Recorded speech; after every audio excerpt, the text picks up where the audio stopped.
ভারত কখনো চায় না রোহিঙ্গা সমস্যার সমাধান হোক, এবং বাংলাদেশের পক্ষে ভারত অলরেডি তাদের অবস্থান জানিয়ে দিয়েছে যে তারা বাংলাদেশের পক্ষে ভোট দেবে না রোহিঙ্গা ইস্যুতে।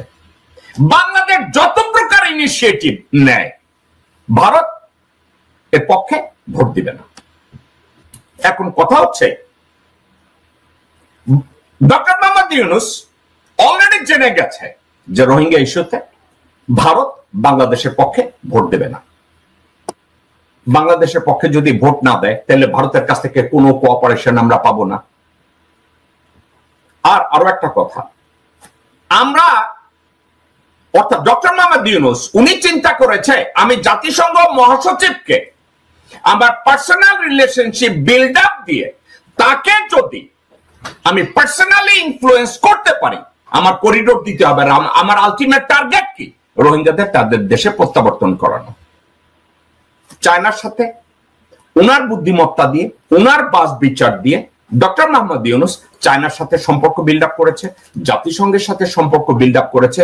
এখন জাতিসংঘের সাথে সম্পর্ক বিল্ড আপের পরে তারা যদি ডক্টর মোহাম্মদ ইউনূসকে বলে let's make a road map, আমরা এই রোহিঙ্গাদের কেমনে ব্যাক করাবো, রোহিঙ্গাদের সাথে কি করে আলাপ আলোচনা করব, মিয়ানমারের সাথে আমরা কিভাবে আলোচনা করব, একটা প্যাসেজ তৈরি করো, বাংলাদেশ আমাদেরকে অ্যাক্সেস দেয়। সেই প্রস্তাব তারা মায়ানমারকেও দিছে। ওকে, এই বিষয়ে তোমাদের সাথে রাষ্ট্রীয় পর্যায়ে কথাবার্তা বলতে হবে। এখন এক্ষেত্রে বাংলাদেশকে প্রপোজ করা হয়েছে। বাংলাদেশ বলছে প্রত্যেকটা সাবজেক্টকে বাস বিচার করে আলাপ আলোচনা করে আমরা করিডোর দিতে আমাদের আপত্তি নেই। নিরাপত্তির কথাটা তারা জানাইছে যে আমরা করিডোর দেব দরকার হলে। এখন আপনাদেরকে আমি একটা কথা বলি, বিএনপি জামাত বিভিন্ন লোকজন তারা মন্তব্য করেছে করিডোর দেওয়া যাবে না, করিডোরের জন্য নির্বাচিত সরকার লাগবে, করিডোরের জন্য অমুক লাগবে, করিডোর দিতে গেলে এইটা লাগবে ওইটা লাগবে। দর্শক বন্ধু, আমি তাদের এই অবজেকশন গুলোকে আমি নেগেটিভ অর্থে নেই না, আমি তাদের এই কথাগুলোকে আমি পজিটিভ অর্থেই নেই। কিন্তু আমার কয়েকটা জায়গায় সমস্যা আছে। সমস্যাগুলো কি? আচ্ছা, আপনারা কি কখনো শুনেছেন বাংলাদেশের নৌবন্দর অর্থাৎ চট্টগ্রাম পোর্ট, মংলা পোর্ট, এগুলো যখন ভারতকে দিয়ে দেওয়া হইতেছিল, ভারতের লোকরা এগুলো এসে নিয়ন্ত্রণ করা ধরছিল, মির্জা ফখরুল কি কোনো মন্তব্য করেছে? মির্জা ফখরুল কি তার কোনো প্রতিবাদ করেছে? আমার জানা মতে তা তো করে নাই। আমি তো দেখি না, আমি তো শুনি নাই। তারেক রহমান লন্ডনে বসে একবার কি বলেছে যে Bangladesh can not afford to have Indians running Chittagong port and Mongla port. অর্থাৎ তারেক রহমান কি একটা বারের জন্য গালে চিমটি দিয়ে একটা বারের জন্য বলেছে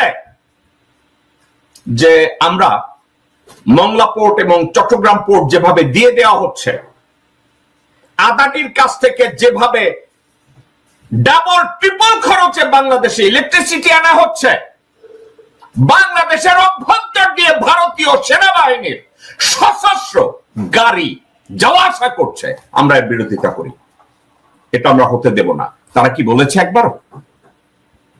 একবারও বলে না। তাইলে সেটা যদি তারা না বলে, তারেক রহমান এখন আজকের এই কথাটা বলছে, দেশের স্বাধীনতা সার্বভৌমত্বের সঙ্গে জড়িত বিষয়ে সিদ্ধান্ত নিতে জনগণকে জানানো হয়নি, রাজনৈতিক দলগুলোর সঙ্গেও আলোচনা করা হয়নি, এমন সিদ্ধান্ত নেওয়া উচিত কিনা সেই বিতর্ক তুলতে চাই না, তবে করিডোর দেওয়ার সিদ্ধান্ত জনগণ ও নির্বাচিত সরকারের কাছ থেকে আসতে হবে।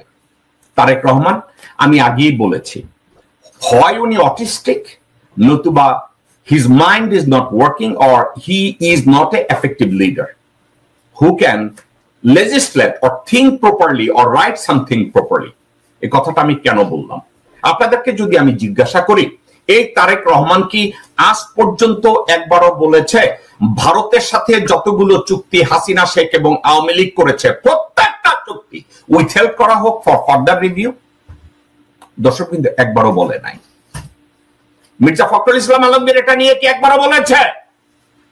একবারও বলে নাই। মির্জা ফখরুল বলে নাই,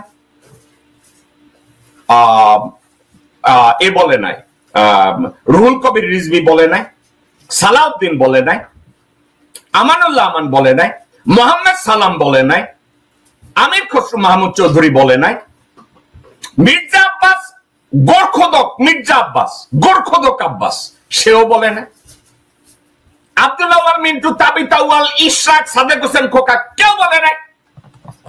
আজকের বলে নাই।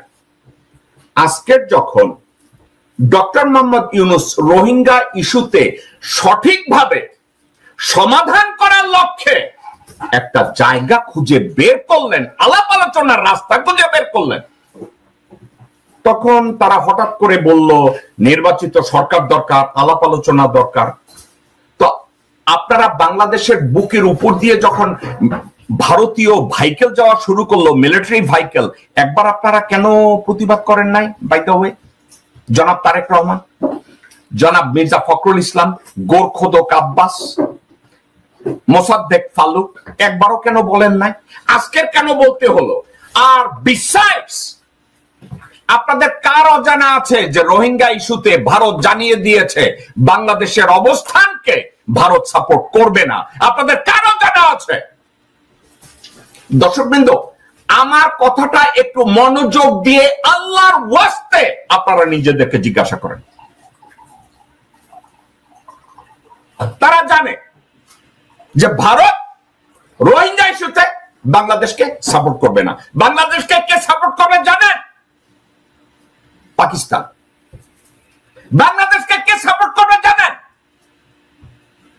অন্য দেশ। ভারত করবে না। তাহলে বিএনপির বর্তমান নেতৃবৃন্দ যারা স্বপ্ন দেখছে সরকার গঠন করবে, তাদের আব্বাজানকে ভারত। বাংলাদেশের নৌবন্দর, বিমানবন্দর, রাস্তাঘাট এগুলোর উপর দিয়ে মিলিটারি মুভমেন্ট তৈরি করে কারা ফায়দা নিচ্ছে? ভারত। তাদের ইন্টারেস্ট বাংলাদেশে কে প্রোটেক্ট করছে? বিএনপি, আওয়ামী লীগ, মির্জা আব্বাস, মির্জা ফখরুল, তারেক রহমান, বিএনপি, আমানুল্লাহ আমান, আমির খসরু মাহমুদ চৌধুরী, ভারতীয় শুয়োর সালাউদ্দিন। এখন আপনাদেরকে করিডোর সম্পর্কে বিভিন্ন মন্তব্য বিভিন্ন জায়গায় ছড়ানো হচ্ছে। পররাষ্ট্র সচিব তৌহিদ হোসেন, পররাষ্ট্র উপদেষ্টা তৌহিদ হোসেন, তার কিছু কিছু কথাবার্তা অনলাইনে আসছে। সে কিছু কথা বলছে, যেমন আপনাদেরকে উদাহরণ দেই। তৌহিদ হোসেন বলছে মায়ানমারের সীমান্তের উপরে রাষ্ট্র মায়ানমারের দখল নাই, দখল আছে রাখাইন আর্মি না ওখানে আরাকান আর্মি তাদের। এখন অনলাইনে একটা ঠেডি কুত্তি আছে, হ্যাঁ নাম নাকি আবার প্রিসিলা না দুই শিলা না তিন শিলা না এক শিরা। সে কি করছে, তৌহিদ হোসেনের একটা ছবি কাইটা লেখছে বাংলাদেশের সীমান্তের উপরে বাংলাদেশের নিয়ন্ত্রণ নাই। তাহলে অনলাইনে এই পিসিলা, দুশিলা, দোয়াশলা, বালাসলা, ফকিন্নি যারা অনলাইন অ্যাক্টিভিস্ট কইয়া বুকে কাপড় খইলা দিয়া কথা কইতে আসে, লেখাপড়া জানে না, আপনাদেরকে ভুল বুঝায়। বুঝাচ্ছে কি বাংলাদেশের সীমান্তের উপরে বাংলাদেশের দখল নাই। আপনি যদি ওই পিসিলা, দুয়াশলা, এক আসলা, এক শিরা এই মাগিরে যদি আপনি জিজ্ঞাসা করেন, হাই মাগি তোর পিসিলা না দোচিলা হারামজাদি তুই কি ছবি কি দিছিস, এর কোন উত্তর থাকবে। অর্থাৎ কি জানেন, টোটাল সাবজেক্টটা তারা জানে না, এবং এই সাবজেক্টটাকে কন্টেইন করার জন্য যতটুকু স্টাডি দরকার তাদের নাই।